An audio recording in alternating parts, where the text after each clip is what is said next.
Gujarat focus ન્યૂઝમાં આપનું હાર્દિક સ્વાગત છે. હું હિરલ. આજના મુખ્ય સમાચાર. ગુજરાતી સિનેમા 23 ઓક્ટોબર 2026ના રોજ થિયેટરમાં રિલીઝ થઈ રહેલી ફિલ્મ ડમરૂ સાથે એક તાજ ગીસબર પારિવારિક મનોરંજક ફિલ્મ રજૂ કરવા માટે તૈયાર છે.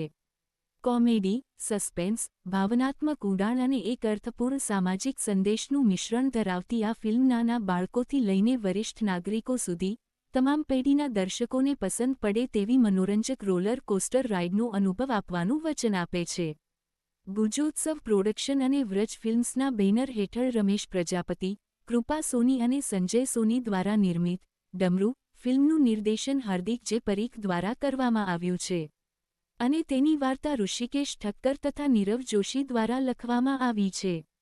આ ફિલ્મમાં સંજય ગોરડિયા, નક્ષરાજ, નીરવ મુકેશ વૈદ્ય, નિરાલી ઓઝા, સૌરભ રાજય ગુરુ, મૌલિક ચૌહાણ, હેમાંગ દવે, સંજય ગલસર, ભાર્ગવ પરમાર, મકરંદ શુક્લા, વિશાલ વૈશ્ય, નિશ્ચય રાણા, નિશિતકુમાર બ્રહ્મભટ્ટ, અન્નપૂર્ણા શુક્લા, આરતી સોની અને સતીશ. એકચ્યુઅલી આ મારી 5મી મૂવી છે ડમરૂ.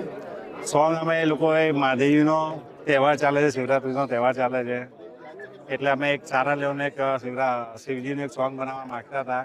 પ્રમોશનલ સોંગ બી એક બનાવવાની ઈચ્છા ફૂલ હતી અમારા લોકોની. એટલે અમે વિચાર્યું કે પ્રમોશનલ સોંગ બીજું કોઈ સોંગ લઈને સેટ કરીએ, એના કરતાં તો આપણે મહાદેવજીના સોંગને લઈને જ પ્રમોટ કરીએ. એટલે અમે એ રીતે વિચાર કર્યો કે આ સોંગ અમે એ રીતે બનાવીએ સારા રીતે. ઓકે. અને દેશ ધનાધન ભાગમ ભાગ એવી એકદમ ફૂલ કોમેડી, એટલે પબ્લિકને એટલી બધી મજા પડશે કારણ કે બધા જ જે એક્ટર છે બધા જ કોમેડી એક્ટર, એટલે તમને ગુજરાતી પિક્ચરમાં કોમેડી જોવા માટે પબ્લિક થિયેટર સુધી આવતી હોય છે માઇન્ડ ફ્રેશ કરવા માટે. અને આ 100% માઇન્ડ ફ્રેશ થાય એ રીતની કોમેડી પિક્ચર છે. 100% પબ્લિકને ગમશે.